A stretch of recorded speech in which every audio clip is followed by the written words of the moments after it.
This is a podcast from BFM 89.9, the business station. 8:48, Monday, the 13th of February, and you're listening to The Morning Run. In about 15 minutes, we've got the opening bell as well as international markets with Kingsley Jones, Chief Investment Officer at Jevons Global.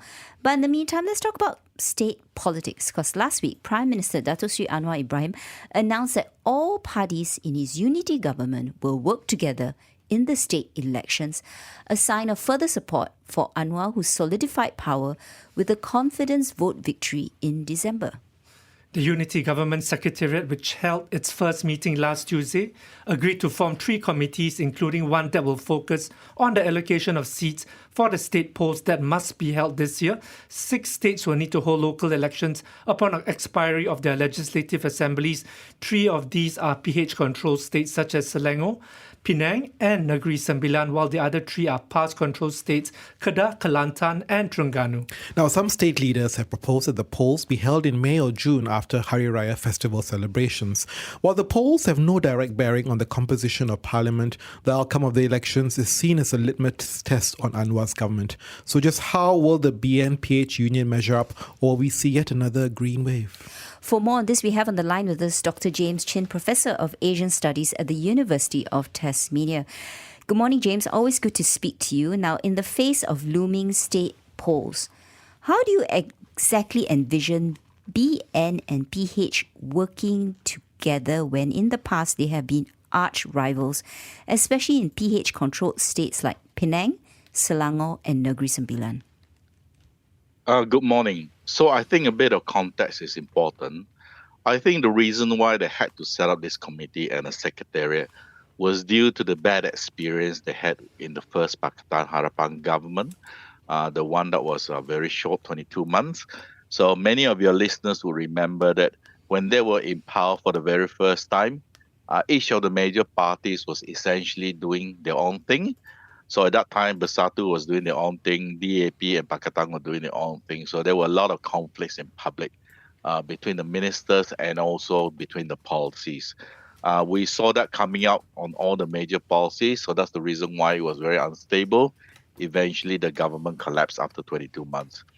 So I think they're trying to avoid that. Secondly, I think they need to create this coordination committee because, as you mentioned in your introduction, state allocation will be a major issue. There are various reasons why it will be a major issue, but the biggest headache they have is that they can't afford PAS or Perikatan Nasional to do well again. You have to remember when Perikatan Nasional did very well in the elections last year, it wasn't so much of a shock as the shock generated by the massive victory by PAS. So that's the reason why we had a green wave. Now, the explanation for the green wave is that, yes, the Malay voters in the Malay heartlands are becoming more conservative, or the second explanation is that many of those Malay voters who normally vote for Barisan Nasional / UMNO voted against Barisan Nasional simply because they do not like Zahid. So this is a key issue for UMNO rather than Pakatan. So that's the reason why they need to create this coordination committee and make sure the seats are allocated properly. Because for the very first time, you will be combining the Malay voters who voted for Pakatan Harapan and the Malay voters who will normally vote for Barisan Nasional. And as you mentioned, in all the previous elections, they don't like each other. So they don't really have a choice. My take is that if Perikatan Nasional does very well, especially PAS, then we are in for a long period of instability. The underlying assumption in Malaysian politics is that if you don't have Malay support for your government, I'm talking about at the federal level, right, then the government will be unstable. Now, even though it is a state election, don't forget it has a major bearing on the federal government because it is the same group of people who will vote for the federal government as well. And James, what about the elections in PAS-led states like Kedah, Kelantan and Terengganu? Could BN and PH offer a stronger offensive to gain seats against PN? At the present moment, I think most analysts will tell you that Terengganu and Kelantan are totally out. It is not possible to win those 2 states, but you may be able to increase the number of UMNO seats. Kedah is 50-50. I think Selangor and Penang are more towards the Pakatan side. I expect Pakatan to lose seats in both Penang and Selangor, but they will hold on to the state government. Negeri Sembilan, interestingly enough, from all the reports I've seen, suggests it's also 50-50, it can flip. So basically, when we talk about the competition, the upcoming competition, it will basically be Negeri Sembilan and Kedah. And I think for both sides, they'll be concentrating the resources in these two states. Staying on focus on Selangor, do you expect Khairi Jamaluddin to make a run? That is difficult to say because the reality for Khairi is that he has lots of options. But there's one thing he has to overcome. Unfortunately, in the Malaysian system, if you're not a YB, either at the state level or at the federal level, people don't take you seriously. Now, if he wants a federal career, he has to wait another 4 years until the next federal election. Or he can become a YB now at the state level and use that to jump back to the federal level in the future. Now, this has been done very often in the past.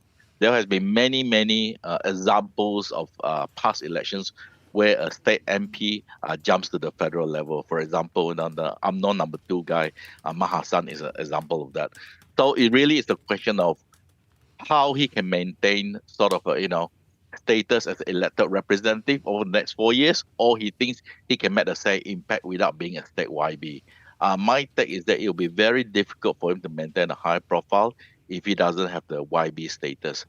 On the other hand, there's been lots of reports that if he joins Perikatan will use him as the lead campaigner for Selangor in order to overthrow the Selangor Pakatan Harapan government, because they work on this assumption that Khairi is popular among the young people and he has significant support among the non-Malay population, especially the non-Malay middle class, and that will give them the edge in Selangor.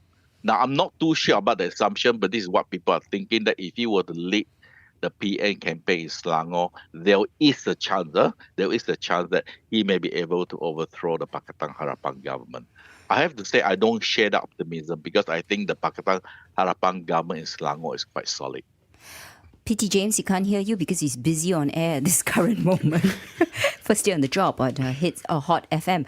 But James, I want to ask you about seat allocations. How protracted do you think this fight will be among PH and BN actually? How painful will the process be? The process will be painful in the sense that UMNO must ensure that it must have a reasonable share of the seats. Otherwise, there's no reason for UMNO to be in this Pakatan Harapan unity government. You have to remember, right? The key reason that Zahid gave in public that he went with Pakatan rather than Perikatan was that UMNO will survive better under a Pakatan government because PKR is not looking to kill off UMNO. Unlike Bersatu, we all know Bersatu is a clone of UMNO. Bersatu wants to kill off UMNO to replace UMNO. And of course, PAS, being the permanent enemy of UMNO, also wants to kill off UMNO. So in order for him to prove what he said is true, UMNO must be at the very, very least get the majority of the seats in the Malay heartland states of Kedah, Terengganu, and Kelantan. The rest can be divided up. Now, in terms of division of seats, normally the golden rule is that if you're already holding the seat, that seat cannot be discussed. In other words, whichever is the incumbent, you get to keep the seat.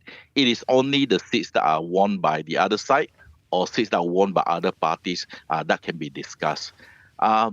Actually, when it comes to discussion of who gets the seat, it's actually quite easy because you already have the data in front of you. So you have a very rough idea of which of your own party will do very well. So they already have the extensive data, very detailed data from the last election. So they know that if they combine the votes of Pakatan and UMNO, who stands the very best chance and which party is better there, either from Pakatan or from UMNO. The big problem is the overall numbers because for the general public, it's the overall number that is important. And this is where I spoke about the public perception that UMNO must come out on top of the seat negotiations for the Malay heartland states. Otherwise, the UMNO supporters will say, what the heck are we doing in the government? You said that we go in the government to survive, to become stronger, and yet you can't get the required number of seats to show that we are strong. And James, these state elections will widely be seen as a litmus test against Anwar's government. If it goes badly, is there a chance we'll see the government change hands again? Or is the relationship between BN and PH strong enough to withstand any setbacks?